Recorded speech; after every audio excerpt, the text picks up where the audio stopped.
नमस्कार दोस्तों, राजस्थान चौपड़ पे आपका स्वागत है। दोस्तों, आधी रात को पीएम नरेंद्र मोदी के द्वारा एक वीडियो आता है, जिसके बाद 26वें दिन के बाद 27वें दिन सोनम वांगचुक का जो भूख हड़ताल है या जो अनशन है, वो खत्म कर दिया जाता है। जी हाँ, छात्रों के लिए, युवाओं के लिए और जेनज़ियों के लिए एक राहत भरी खबर। नरेंद्र मोदी हैं, उन्होंने छात्रों ने जो प्रोटेस्ट किया था, उसमें जो उन्होंने माँग रखी थी, उसको तो नहीं माना, लेकिन जो पीएम मोदी हैं, उन्होंने कहा कि जो माफिया थे, पेपर लीक करने वाले जो माफिया थे, उनके लिए फास्ट ट्रैक कोर्ट बनाने की जो सुविधा है, वो दी जाएगी। उन पे कड़े एक्शन लिए जाएँगे।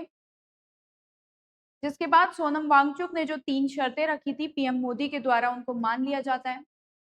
उसके बाद सोनम वांगचुक का जो अनशन था, वो खत्म करा दिया जाता है। देख सकते हैं आप किस तरह जो सोनम वांगचुक हैं, कहा जा रहा था कि सोनम वांगचुक की जो तबीयत बिगड़ रही थी, इसकी वजह से वहाँ के डॉक्टर्स ने और वहाँ के लोगों ने कहा कि इनकी शर्त मानी जाए, जिससे कि ये जो अनशन है, वो तोड़ सकें। उसके बाद पीएम नरेंद्र मोदी ने उनकी जो तबीयत है, उनकी सेहत को मद्देनज़र रखते हुए उनकी शर्तें मानी, जिसके बाद उनके अनशन को तोड़ा दिया गया। दोस्तों, ये जो आग थी प्रोटेस्ट की, जो जंतर-मंतर में किया गया था, वो आग जो है अब राजस्थान की राजधानी जयपुर में पहुँच चुकी है। जी हाँ, राजस्थान जो यूनिवर्सिटी है, उसमें जो अध्यक्ष रह चुके थे निर्मल चौधरी, वो भी जंतर-मंतर पे उनसे संवाद करने के लिए गए। उन्होंने भी धर्मेंद्र प्रधान के इस्तीफे की माँग रखी।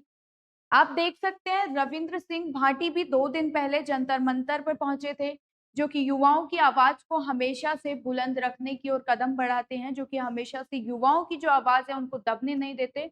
इसके बाद अब निर्मल चौधरी भी जंतर-मंतर पे पहुँच चुके हैं। जो राजस्थान की जो राजधानी है जयपुर, उसमें पत्रिका गेट पे 2 दिन से धरना दिया जा रहा है छात्रों के द्वारा। वहाँ पे लगातार छात्र जो हैं वो बैठे हुए हैं। लेकिन जो मुद्दा था छात्रों के भविष्य का, जो पेपर लीक हुआ था, उस मुद्दे को कुछ अलग ही मोड़ पे ले जाया गया। उस पे जो नेता हैं वो राजनीतिक रोटियाँ सेकने लगे, अपने-अपने विचार प्रकट करने लगे, आपस में बयानबाज़ी करने लगे, एक-दूसरे को घेरने लगे हैं। दोस्तों, कांग्रेस के प्रदेश अध्यक्ष गोविंद सिंह डोटासरा और बीजेपी के प्रदेश अध्यक्ष मदन राठौड़, दोनों ही आपस में एक-दूसरे को सोशल मीडिया के ज़रिए बयानबाज़ी कर रहे हैं और एक-दूसरे को घेरने का काम कर रहे हैं। डोटासरा ने अपने एक बयान में कहा था कि जो मदन राठौड़ हैं, वो पर्ची के ज़रिए वहाँ पे आ गए हैं, लेकिन मेरी बराबरी नहीं कर सकते। मेरी तुलना उनसे मत करो, वो क्या मेरी होड़ करेंगे या मेरी बराबरी करेंगे। जिसका जवाब जो है मदन राठौड़ ने अपने एक ट्विटर अकाउंट पे दिया था। मदन राठौड़ का एक बयान भी वायरल हुआ था, जिसमें उन्होंने कहा था कि ये जो सोनम वांगचुक है या ये जो लोग आए थे जंतर-मंतर पे प्रोटेस्ट के लिए, उनको विदेश की फंडिंग के द्वारा बुलाया गया था और जिनने पत्थरबाजी की थी, वो कश्मीर से बुलाए गए थे या बिहार से बुलाए गए थे पत्थरबाजी करने के लिए। ये जो डोटासरा का बयान था, जिसमें उन्होंने कहा कि मदन राठौड़ मेरी होड़ ना करें या मेरी बराबरी ना करें, मुझे उनसे कंपेयर ना किया जाए। उसके बाद मदन राठौड़ ने एक ट्वीट किया है, जिसमें उन्होंने लिखा कि कांग्रेस प्रदेशाध्यक्ष डोटासरा जी बोले कि मदन राठौड़ क्या ही चीज़ है, वो तो ऊपरी पर्ची से बना, मेरी बराबरी नहीं कर सकता। ये बड़ी बात बोल दी। हो सकता है डोटासरा जी अपने हाईकमान को धत्ता-बता चुनाव जीतकर कांग्रेस अध्यक्ष बने होंगे। ये भी सही है कि मदन राठौड़ डोटासरा जी की तरह 17 बार पेपर लीक करवाकर अपनी परिजनों की नियुक्ति नहीं करवाता हो। वह आपकी तरह बदज़ुबान नहीं हो सकता। वैसे मदन जी भी ओबीसी में 2 बार एमएलए अभी एमपी हैं, लेकिन आपकी तरह अपने बच्चों को ओबीसी कैटेगरी लाभ नहीं दिलवाती।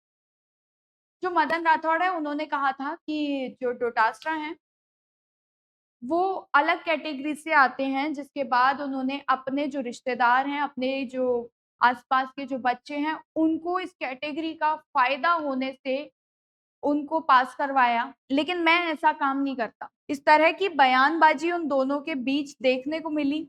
अब आते हैं अशोक गहलोत, जो कि राजस्थान के पूर्व सीएम रह चुके हैं, वो कैसे पीछे रह सकते हैं? वो भी अपनी राजनीतिक रोटियां सेकने बीच में आए।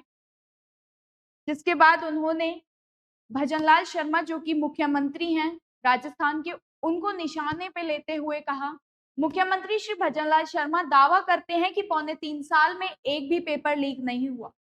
उन्हें कहना चाहिए कि हमने एक भी शिकायत की निष्पक्ष जांच नहीं होने दी जिसमें सच सामने आ जाए। मुख्यमंत्री जरा याद कर लीजिए, देश की सबसे बड़ी परीक्षा नीट यूजी के पेपर लीक का एपिसेंटर आपके राज्य में राजस्थान बना और लाखों बच्चों को दोबारा परीक्षा देनी पड़ी। राजस्थान की भाजपा सरकार और पुलिस ने तो पेपर लीक की शिकायत को छिपाया। दोस्तों, ये बात कौन कह रहा है? अशोक गहलोत, जिनके खुद के राज्य में 19 पेपर लीक हुए थे। क्या उनके समय में बच्चों का भविष्य खराब नहीं हुआ था?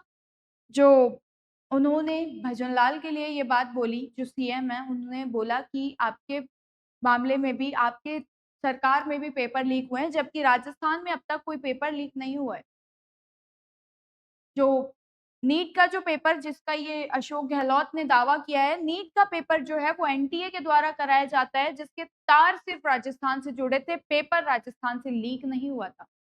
अशोक गहलोत ने ये भी कहा कि झुंझुनू के नवलगढ़ में आरएएस का पेपर खुले लिफाफे में मिला, प्रधान अध्यापक भर्ती का पेपर खुली सील के साथ पहुंचा। जैसलमेर के Swami Vivekananda model school centre पर एलडीसी भर्ती में परीक्षा केंद्र से खिड़की के रास्ते पेपर बाहर भेजकर नकल कराई गई और विपक्षों की ड्यूटी सुनियोजित कराने से तरीके से लगाने के आरोप लगे। जयपुर स्थित आरएसएसबी का टेक्निकल हेड ओएमआर शीट बदलकर घोटाला करता पकड़ा गया और उससे कितनी परीक्षाओं में बेईमानी की ये आज तक पता नहीं चला। अशोक गहलोत ये बात का दावा कर रहे हैं कि उनके जो भजनलाल के सरकार में जो झुंझुनू में जो आरएएस के पेपर की बात की गई है, उसमें जितने भी लोग शामिल थे उन सबको सजा दी गई है, उनको पकड़ लिया गया है, उन पे एक्शन लिया जा रहा है। अशोक गहलोत के पेपर में जो 19 जो पेपर लीक हुए थे, उनमें से सारे जो माफिया थे पेपर लीक करने वाले, उनमें से ज्यादा किसी को सजा नहीं मिली है। दोस्तों, मदन राठौड़ ने जो एक बात कही थी कि भाड़े के टट्टू बुलाए गए थे पत्थरबाजी करने के लिए, जो कि बिहार और कश्मीर से बुलाए गए थे, जिन्होंने जो रैली थी जंतर मंतर पे जो प्रोटेस्ट हुआ था, उसमें पाकिस्तान जिंदाबाद के नारे भी लगाए थे और जो उनको जो फंडिंग दी गई थी वो विदेश के द्वारा दी गई थी। लेकिन इसका डोटासरा ने जवाब देते हुए अपने अकाउंट पर ट्वीट किया, नरेंद्र मोदी जी देश के युवा भाड़े के टट्टू और पत्थरबाज नहीं, भारत का भविष्य है।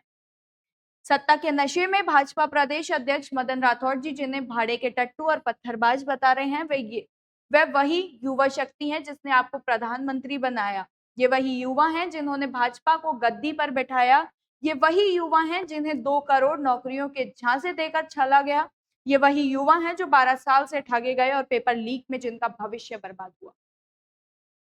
प्रधानमंत्री जी, जिन्हें भाजपा आज भाड़े के टट्टू बता रही है, यही देश का युवा 2029 में भाजपाई सत्ता की अर्थी निकालेंगे और इसे तिलांजलि देंगे। मदन राठौड़ जी को अपने बयान पर शर्म आनी चाहिए और युवाओं से माफी मांगनी चाहिए। डोटासरा ने इस तरह का ट्वीट किया और मोदी जी को और जो भजनलाल हैं उनको टैग करके इस बात का जवाब दिया। दोस्तों, आपको नहीं लगता कि ये जो छात्रों का मुद्दा था, ये जो नीट पेपर लीक का मुद्दा था, ये एक राजनीतिक मुद्दा बनता जा रहा है? इस पे अलग-अलग नेता अपनी राजनीति करने लगे हैं, राजनीतिक रोटियां सेकने लगे हैं।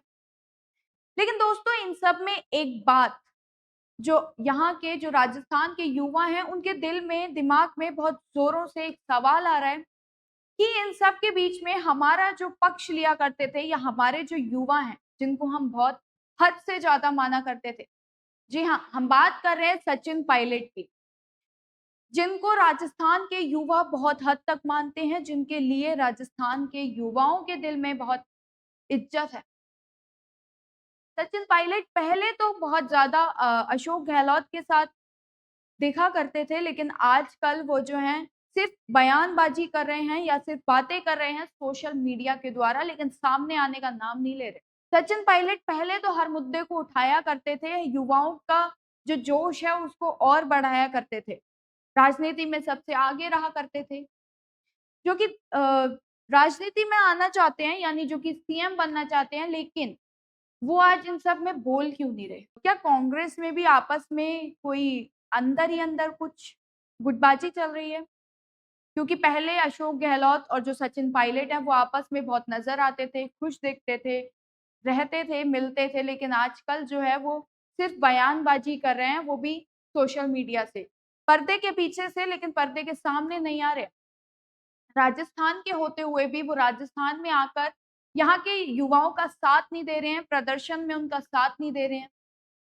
क्या वो अपने स्तर पर प्रदर्शन करना चाहते हैं?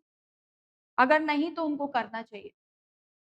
अगर वो युवाओं के सच में अगर वो युवाओं के साथ खड़े हैं, तो उनको भी इस बात का प्रदर्शन करना चाहिए, जिससे कि जो युवा उनको मानते हैं, वो सच हो। लेकिन दोस्तों, इस मुद्दे को बिल्कुल ही घुमा-फिरा कर राजनीति मोड़ में ले जाया गया है। सचिन पायलट जो पहले युवाओं के हर मुद्दे को उठाया करते थे, उनके साथ हर कदम पे खड़े रहा करते थे, लेकिन आज वो इस बात पे बिल्कुल भी कुछ ज़ोर नहीं दे रहे हैं या उनके साथ कुछ प्रदर्शन नहीं कर रहे हैं, जिससे कि उनको भी साथ मिले। लेकिन दोस्तों, ये जो नेता हैं, ये जो राजनीति कर रहे हैं, बच्चों के पेपर लीक के मामले पर कुछ और ही मामलों को जोड़-जोड़ कर ये जो राजनीति की जा रही है, ये जो रोटियाँ सेकी जा रही हैं, क्या ये सही है? सचिन पायलट को अपने ही दम पर, अपने ही जो उस पर एक प्रदर्शन करना चाहिए। क्या ये सही है या गलत? जो ये प्रोटेस्ट है, उसको शांतिपूर्ण जिस तरह से शुरू किया गया था, उसी तरह से इसको खत्म करना चाहिए। दोस्तों, आप लोगों की इस मुद्दे पर क्या राय है? कमेंट सेक्शन में ज़रूर बताइएगा और भी ऐसी वीडियो और या जानकारी के लिए हमारे चैनल पे बने रहिएगा। धन्यवाद।